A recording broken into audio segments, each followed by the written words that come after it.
Iyon ang isang bagay tungkol kay Prabhupada. Alam mo, hindi lang siya basta nagsasalita tungkol sa pagmamahal kay Krishna at pag-alis sa mundong ito, kundi siya mismo ang perpektong halimbawa. Palagi niyang sinasabi na dapat laging umawit ng mga banal na pangalan at siya mismo ay laging umaawit. Sa tingin ko, iyon na mismo ang pinakamalaking inspirasyon para sa akin. Sapat na iyon upang pagsikapan kong maging mas mabuti kahit kaunti lang. Siya ang perpektong halimbawa ng lahat ng kanyang ipinapangaral. Sa tingin ko, napakahalaga ng mga nagawa ni Prabhupada. Talagang napakalaki. Kahit ikumpara mo siya kay William Shakespeare, ang dami ng mga aklat na kanyang isinulat ay kamangha-mangha, mahirap paniwalaan. Minsan dumaraan siya ng ilang araw na halos walang tulog. Kahit isang malakas at atletikong kabataan ay mahihirapang sabayan ang bilis ng kanyang trabaho. Pero siya, nagawa niya ito sa edad na 70. Si Srila Prabhupada ay nagkaroon na ng kamanghamanghang epekto sa mundo. Walang paraan para sukatin ito. Isang araw na pagtanto ko na lamang, Diyos ko, kamangha-mangha ang taong ito. Gising siya sa magdamag para isalin ang Sanskrit sa Ingles. Naglalagay ng mga paliwanag upang masigurong maiintindihan ito ng lahat. At gayon paman, hindi siya kailanman nagpakita ng pagiging mas mataas sa iba. Lagi niyang taglay ang pagiging simple na parang isang bata. Ang pinakakahanga-hanga ay ang katotohanang nagawa niya ang lahat ng pagsasalin na ito sa loob lamang ng ilang taon.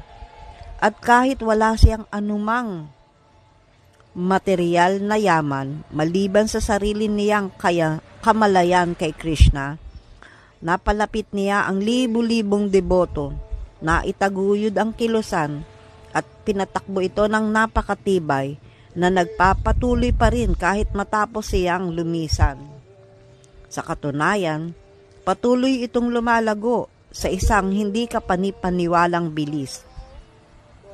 Magpapatuloy ito ng magpapatuloy mula sa kaalamang binigay niya. Wala itong ibang direksyon kundi ang patuloy na paglago. Habang mas maraming tao ang nagiging espiritual, mas mauunawaan nila ang lalim na mga itinuro ni Prabhupada kung gaano karami ang kanyang naibigay. Isa sa pinakadakilang bagay na napansin ko tungkol kay Prabhupada ay kung paano siya nakikipag-usap sa Ingles at bigla na lang niyang sasabihin ito sa Sanskrit bago muling isasalin sa Ingles. Kitang-kita na tunay niyang nauunawaan ito. Ang kanyang ambag ay napakalaki, lalo na sa larangan ng panitikan, dahil mas inilapit niya ang kataas-taasang persona, si Krishna, sa kamalayan ng mundo. Maraming scholar at manunulat ang may alam sa Bhagavad Gita, ngunit sa intelektual na antas lamang. Kahit na isinulat nila ang sinabi ni Krishna, hindi nila lubusang nauunawaan ang tunay na mensahe. Dapat gawin ito ng may bhakti o pagmamahal na kinakailangan. Iyan ang lihim. Alam mo, si Krishna ay isang tunay na persona, ang Panginoon. At lilitaw siya sa aklat na iyon kapag naroroon ang pagmamahal, ang bhakti.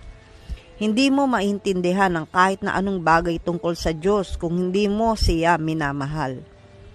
Ang mga malalaking scholar na tinatawag na Vedic, hindi naman talaga nila minamahal si Krishna. Kaya hindi nila siya lubos na nauunawaan at maibabahagi sa atin. Ngunit iba si Prabhupada. Talagang naapektuhan ni Prabhupada ang mundo sa isang ganap na paraan. Ang ibinigay niya sa atin ay ang pinakamataas na panitikan, ang pinakamataas na kaalaman. Wala nang mas tataas pa rito. Sabi ni George Harrison, chant and be happy. Sa palagay ko, hindi na kailangang maging formal na alagad o disciple ko si George. Dahil higit pa siya sa isang alagad. Siya ay tunay na anak ni Hari. May malasakit siya sa aking kilusan at ipinapaabot ko sa kanya ang aking buong pagpapala. Mula sa liham ni Srila Prabhupada, April 12, 1970. Haribol.